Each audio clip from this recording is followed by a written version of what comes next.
Allan Donald, thank you for taking the time to speak to me today. I want to know, with South African domestic cricket demanding high performances across red ball and white ball formats, plus the overlay of the SA20 season, how are you structuring workload management for the Lions' pace attack to keep them peak aggressive and injury-free, most importantly? Yeah, look, we're very lucky with our depth at the DP World Lions, and I was very lucky now in the last 4 weeks to have had pretty much a high performance group. About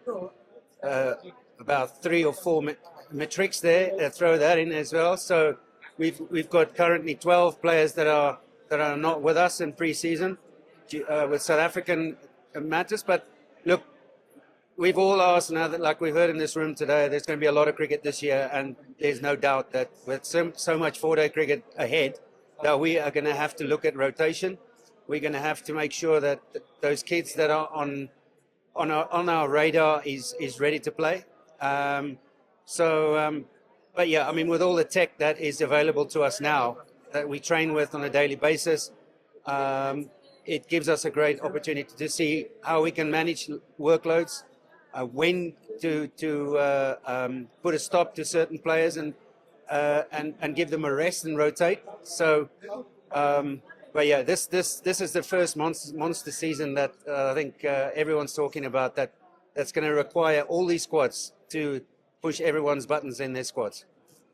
And as a legend of international fast bowling, what kind of specific technical or mental shifts do you focus on when refining young Lions quicks to ensure they're ready for the intensity of Test or ODI cricket when the call-ups do actually come?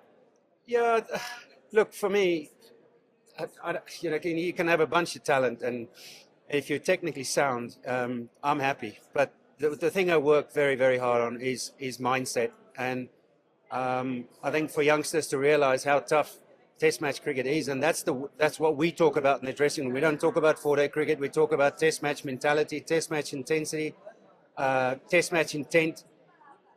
So I think that kind of chat is ongoing for the last 3 years, and I think that's probably one of the reasons why we've been so successful. So just started that journey again over the last four weeks with some players I've met before.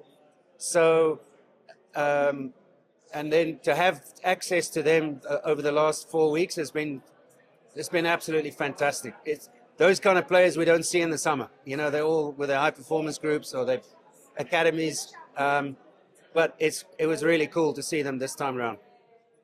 And modern pacers are asked to adapt rapidly between hard length, reverse swing, red ball bowling, and wide Yorker variations, with the heavy T20 bowling. How do you help your unit transition seamlessly without losing that kind of natural instinct for fast bowling?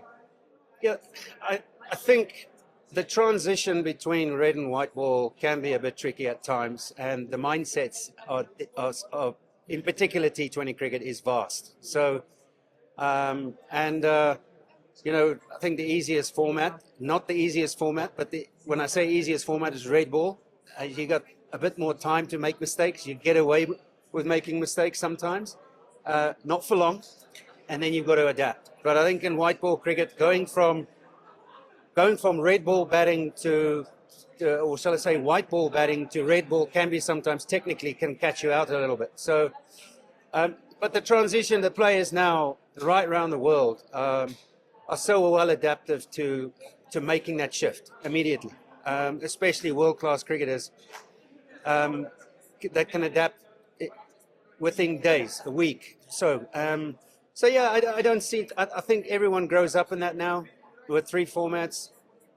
So I think it's pretty cool that they can do that. And the Bullring in particular is famous for bounce and carry, but it can also obviously be a high-scoring ground if a bowler misses their mark. How do you coach the squad to use the wondrous pitch to their advantage while still controlling the run rate?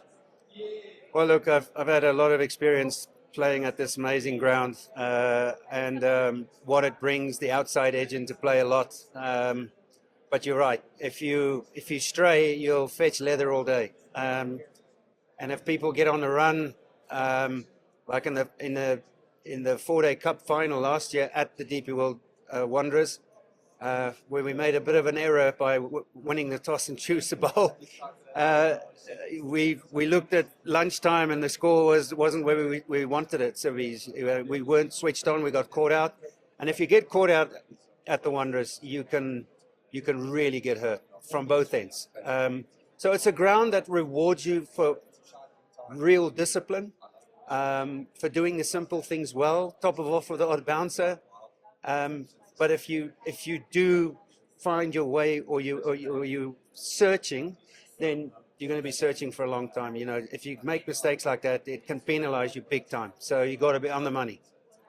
And given your extensive international coaching background, you know, Bangladesh, South Africa, franchise leagues, what is a core philosophy or technology in fast bowling coaching today that wasn't around when you were taking wickets during your heyday? Yeah, you're right. There's almost too much technology around at the moment. You know, players now, when all the computers were opened and you have access to players around the world, and I think the players now tend to not take too much information.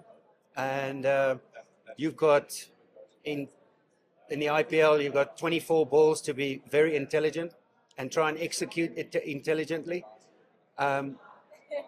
Players now don't want too much noise from coaches, because it's a space where you just got to be almost quiet and down. So I think Bob Woolmer was the first coach for me who gave me a lot of information on the Crickstat system, and that's early 90s. And you know, the analytical side of it came in, and it was pretty cool.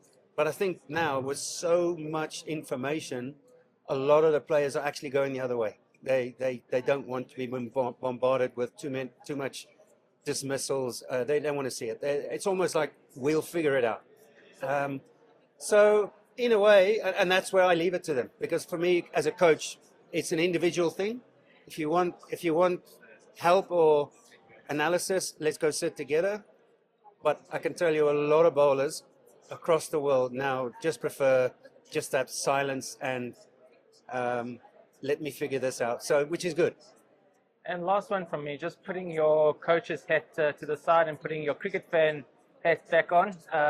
Big season ahead for the Proteas, Australia, England. What are you hoping to see from this coming very important season? So chuffed that we're seeing so many test matches coming up. You know, it's unheard of to see the Proteas not playing so much test cricket like all the other, you know, or the big three, as they call themselves. So to have Australia coming, Bangladesh coming, England massive, just absolutely huge. I can't wait for it. You know, it's going to be an absolute bumper summer for us. And then not, you know, the small matter of the Cricket World Cup next year.